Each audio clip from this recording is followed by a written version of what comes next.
ಇತ್ತೀಚೆಗೆ ಸರ್ಕಾರಿ ಶಾಲಾ ಕಾಲೇಜುಗಳು ಖಾಸಗಿ ವಿದ್ಯಾಸಂಸ್ಥೆಗಳಿಗೆ ಪೈಪೋಟಿ ಕೊಡುವಷ್ಟರ ಮಟ್ಟಿಗೆ ಬೆಳೆದಿದೆ.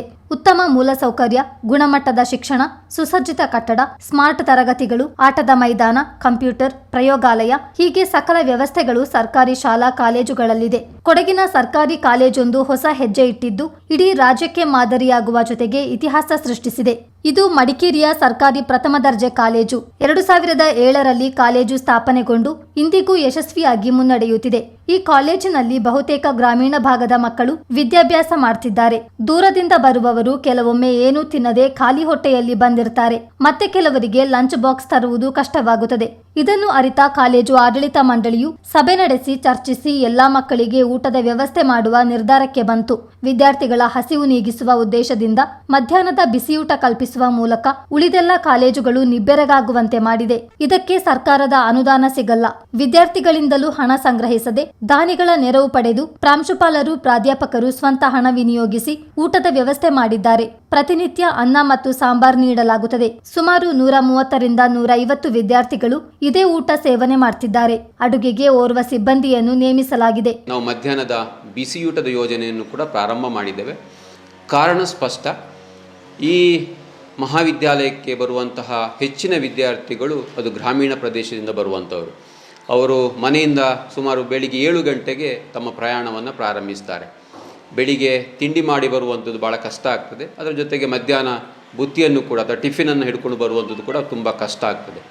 ಆ ನಿಟ್ಟಿನಲ್ಲಿ ನಾವು ಅಧ್ಯಾಪಕರು ಎಲ್ಲ ಜೊತೆಗೂಡಿ ಒಂದು ವಿಚಾರವನ್ನು ಮಂಥನ ಮಾಡಿದಾಗ ಏನಿದಕ್ಕೆ ಪರಿಹಾರ ಎನ್ನುವುದನ್ನು ನಾವು ಕಂಡುಕೊಂಡಾಗ ಅದಕ್ಕೆ ಸಿಕ್ಕಿದ್ದಂಥದ್ದು ನಾವು ಇಂಟರ್ನಲ್ ಆಗಿ ಒಂದು ಕಮಿಟಿ ಮಾಡಿಕೊಂಡು ಅದರ ಬಗ್ಗೆ ಒಂದು ಅಧ್ಯಯನ ಮಾಡಿದೆವು ನಾವು.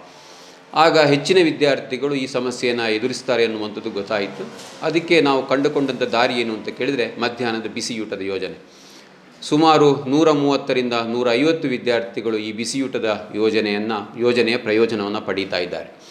ಇದಕ್ಕೆ ಯಾರು ಫಂಡ್ ಮಾಡುವಂಥವ್ರು ಅಥವಾ ದಾನಿಗಳು ಯಾರು ಎನ್ನುವಂಥದ್ದು ಸಂಶಯ ಎಲ್ಲರಿಗೂ ಕೂಡ ಇವತ್ತಿದೆ. ನಮ್ಮಲ್ಲಿ ಹಲವು ಮಂದಿ ಕೇಳಿದರು, ಇದನ್ನು ಹೇಗೆ ನಡೆಸ್ತಾ ಇದ್ದೀರಿ? ವಿದ್ಯಾರ್ಥಿಗಳಿಂದ ₹1 ಕೂಡ ತಗೊಳ್ತಾ ಇಲ್ಲ, ಇದನ್ನು ನಡೆಸುವುದು ಹೇಗೆ? ಮಡಿಕೇರಿಯಲ್ಲಿ ಹಲವು ದಾನಿಗಳು ನಮ್ಮಲ್ಲಿದ್ದಾರೆ, ಕೈ ಜೋಡಿಸಿದ್ದಾರೆ. ಬಹಳ ಮುಖ್ಯವಾಗಿ ಆಲ್ಫಾ ಟೆಕ್ನಾಲಜಿಯವರು, ಇನ್ನು ರೋಟರಿ ಮಡಿಕೇರಿಯವರು, ನಮ್ಮ ದ್ವಾರಕ ಅವರು, ಮತ್ತು ವಕೀಲರ ತಂಡ ಇದೆ ನಮ್ಮಲ್ಲಿ, ಡಾಕ್ಟ್ರುಗಳು, ಇವರೆಲ್ಲ ನಮಗೆ ಒಂದು ದಾನವನ್ನು ಮಾಡ್ತಾ ಇದ್ದಾರೆ. ಮತ್ತು ಪತ್ರಕರ್ತರು ಕೂಡ ಇದರ ಜೊತೆ ಕೈ ಜೋಡಿಸಿಕೊಂಡಿದ್ದಾರೆ. ಹಾಗೆಯೇ ನಮ್ಮ ಕಾಲೇಜಿನ ಅಧ್ಯಾಪಕರು, ಬೋಧಕರು, ಬೋಧಕೇತರ ತಂಡ ಎಲ್ಲರೂ ಸೇರಿಕೊಂಡು ಈ ಕಾರ್ಯಕ್ರಮವನ್ನು ಭಾಳ ಅಚ್ಚುಕಟ್ಟಾಗಿ ಮಾಡ್ತಾ ಇದ್ದೇವೆ. ಈಗಾಗಲೇ ನಾನು ಹೇಳಿದ ಹಾಗೆ ಸುಮಾರು 130ರಿಂದ 150 ವಿದ್ಯಾರ್ಥಿಗಳು ಮಧ್ಯಾಹ್ನದ ಬಿಸಿಯೂಟದ ಯೋಜನೆಯ ಪ್ರಯೋಜನವನ್ನು ಪಡೀತಾ ಇದ್ದಾರೆ. ಬಹಳ ಯಶಸ್ವಿಯಾಗಿ ಈ ಕಾರ್ಯಕ್ರಮ ನಡೀತಾ ಇದೆ. ಇದು ವಿದ್ಯಾರ್ಥಿಗಳಲ್ಲಿ ಕೂಡ ಭಾಳ ಖುಷಿ ಇದೆ ಈ ವಿಚಾರವಾಗಿ. ಈ ಕಾಲೇಜಿಗೆ ಸೇರಿದ್ದು ಸಾರ್ಥಕ ಆಯಿತು. ಇಲ್ಲಿ ವಿದ್ಯೆಯ ಜೊತೆಗೆ ನಮಗೇನೆಲ್ಲ ಬೇಕು ಅದನ್ನೆಲ್ಲವನ್ನು ಕೂಡ ಈ ಕಾಲೇಜು ಒದಗಿಸ್ತದೆ ಎನ್ನುವಂಥ ಮಾತನ್ನು ಭಾಳ ಹೆಮ್ಮೆಯಿಂದ ನಮ್ಮೆಲ್ಲ ವಿದ್ಯಾರ್ಥಿಗಳು ಹೇಳ್ತಾ ಇದ್ದಾರೆ. ಇದರ ಸಾಧಕ ಬಾಧಕ ನಾವು ನೋಡಿಕೊಂಡು ಮುಂದಿನ ಸೆಮಿಸ್ಟರ್ನೂ ಕೂಡ ಅದನ್ನು ಮುಂದುವರಿಸಬೇಕು ಎನ್ನುವಂಥ ನಮ್ಮ ಪ್ರಯತ್ನ ಇರುವಂಥದ್ದು. ಯಾಕೆಂದರೆ ಅಧ್ಯಾಪಕರು ಕೂಡ ನಾವು ಇದನ್ನೇ ಆಲೋಚನೆ ಮಾಡ್ತಾ ಇರುವಂಥದ್ದು, ಇದು ಕಂಟಿನ್ಯೂ ಆಗಿ ಹೋಗಬೇಕು ಎನ್ನುವಂಥದ್ದು. ಆದರೆ ಈ ಸಲ ನಾವು ಪ್ರಾರಂಭ ಮಾಡಿದ್ದು ಪ್ರಾಯೋಗಿಕವಾಗಿ, ಇದು ಮುಂದುವರಿತದೆ ಎನ್ನುವಂಥ ದೃಢ ವಿಶ್ವಾಸ ನಮಗಿದೆ. ಸ್ಪಾನ್ಸರ್ ಸಿಗಲಿದ್ದರೂ ಕೂಡ ನಾವು ಕಾಲೇಜಿಂದ ಮಾಡ್ತೇವೆ. ಅಂದರೆ ಬಹಳ ದೊಡ್ಡ ಏನು ಖರ್ಚು ಬೀಳುವುದಿಲ್ಲ. ಅದಕ್ಕೆ ಒಂದು ದಿವಸಕ್ಕೆ ಬೀಳುವಂಥದ್ದು 1,000ದಿಂದ 1,500 ಮ್ಯಾಕ್ಸಿಮಮ್ ಬೀಳುವಂಥದ್ದು. ಸೊ ಅಷ್ಟನ್ನು ಮಾಡುವಷ್ಟು ಅದು ದಾನಿಗಳು ಸಿಗ್ತಾರೆ, ಮ್ಯಾಕ್ಸಿಮಮ್ ಸಿಗ್ತಾರೆ. ಮಡಿಕೇರಿಯಲ್ಲಿ ಸಿಗುವುದಿಲ್ಲ ಅಂತ ಹೇಳುವಂಥದ್ದು ಏನಿಲ್ಲ. ಸಿಗದಿದ್ದರೂ ಕೂಡ ಅದನ್ನು ನಾವು ಅರೇಂಜ್ ಮಾಡುವಂಥ ವ್ಯವಸ್ಥೆ ನಮ್ಮಲ್ಲಿ ಇದೆ. ಬರೀ ಅನ್ನ ಸಾಂಬಾರು ಮಾತ್ರ ಮಾಡುವಂಥದ್ದು. ನಾವು ಬಹಳ ದೊಡ್ಡ ಗ್ರ್ಯಾಂಡ್ ಆದ ಊಟನ ನಾವು ಕೊಡ್ತಾ ಇಲ್ಲ. ವಿದ್ಯಾರ್ಥಿಗಳಿಗೆ ಮಧ್ಯಾಹ್ನ ಹಸಿವನ್ನು ನೀಗಿಸಬೇಕು, ಇದು ನಮ್ಮ ಉದ್ದೇಶ. ಪಾಠ ಪ್ರವಚನ ಕೇಳಬೇಕು ಅಂದರೆ ಅವರಿಗೆ ಹಸಿವಿರಬಾರ್ದು. ಅಲ್ಲಿ ಮಧ್ಯಾಹ್ನದ ಊಟ ಮಾಡದೆ ಪಾಠ ಪ್ರವಚನ ಕೇಳೋದು ಭಾಳ ಕಷ್ಟ. ಆ ನಿಟ್ಟಿನಲ್ಲಿ ನಾವು ಕೊಡ್ತಾ ಇರುವಂಥದ್ದು ಅನ್ನ ಸಾಂಬಾರು ಮಾತ್ರ. ಮಕ್ಕಳಿಗೆ ಹೊಟ್ಟೆ ತುಂಬ ಅನ್ನ ಸಾಂಬಾರನ್ನು ನಾವು ಕೊಡ್ತಾ ಇದ್ದೇವೆ. ಇಲ್ಲೇ ಪಕ್ಕದಲ್ಲೇ ಅಡಿಗೆ ರೂಮ್ ಇದೆ. ಸೊ ಅಲ್ಲಿ ಅಡಿಗೆ ರೂಮ್ನಲ್ಲಿ ತಯಾರು ಮಾಡ್ತಾರೆ. ಸರ್ಕಾರಿ ಪ್ರಥಮ ದರ್ಜೆ ಕಾಲೇಜು ಆರಂಭಗೊಂಡು 2 ದಶಕಗಳಾಗ್ತಾ ಬಂತು. ಇದುವರೆಗೆ ಸ್ವಂತ ಕಟ್ಟಡವಿಲ್ಲದೆ ಜೂನಿಯರ್ ಕಾಲೇಜಿನ ಕಟ್ಟಡದಲ್ಲೇ ಕಾರ್ಯನಿರ್ವಹಿಸುತ್ತಿದೆ. ಬಿಎ ಮತ್ತು ಬಿಕಾಂನಲ್ಲಿ 100% ಫಲಿತಾಂಶ, ಬಿಬಿಎನಲ್ಲಿ 98% ಫಲಿತಾಂಶದೊಂದಿಗೆ ಮನ್ನಣೆ ಪಡೆದುಕೊಂಡಿರುವ ಕಾಲೇಜಿಗೆ ಬಿಸಿಎ ಆರಂಭಿಸಲು ಅನುಮತಿ ಸಿಕ್ಕಿದ್ದರೂ ಕೊಠಡಿಗಳಿಲ್ಲದಿರುವುದು ದುರಂತ. ವಿದ್ಯಾರ್ಥಿಗಳು ಪಠ್ಯದ ಜೊತೆಗೆ ಪಠ್ಯೇತರ ಚಟುವಟಿಕೆಗಳಲ್ಲೂ ತೊಡಗಿಸಿಕೊಂಡಿದ್ದಾರೆ.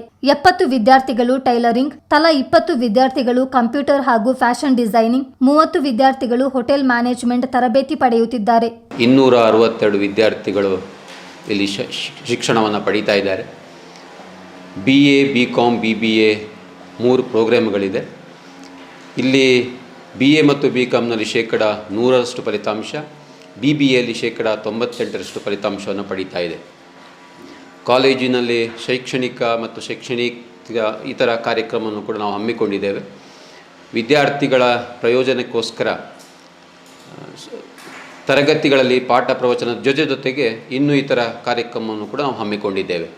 ಅದರಲ್ಲಿ ಬಹುಮುಖ್ಯವಾಗಿ ಈ ವರ್ಷ ನಾವು ಹಮ್ಮಿಕೊಂಡಂಥ ಕಾರ್ಯಕ್ರಮ ಯಾವುದು ಅಂತ ಕೇಳಿದರೆ, ವಿದ್ಯಾರ್ಥಿಗಳಿಗೆ ಟೈಲರಿಂಗ್ ಕಾರ್ಯಕ್ರಮ, ಇನ್ನೊಂದು ಕಂಪ್ಯೂಟರ್ ತರಗತಿ ಮತ್ತು ಫ್ಯಾಷನ್ ಡಿಸೈನು, ಅದೇ ಥರ ಹೋಟೆಲ್ ಮ್ಯಾನೇಜ್ಮೆಂಟು ತರಗತಿಗಳನ್ನು ಕೂಡ ನಾವು ಆಯೋಜನೆ ಮಾಡ್ತಾ ಇದ್ದೇವೆ.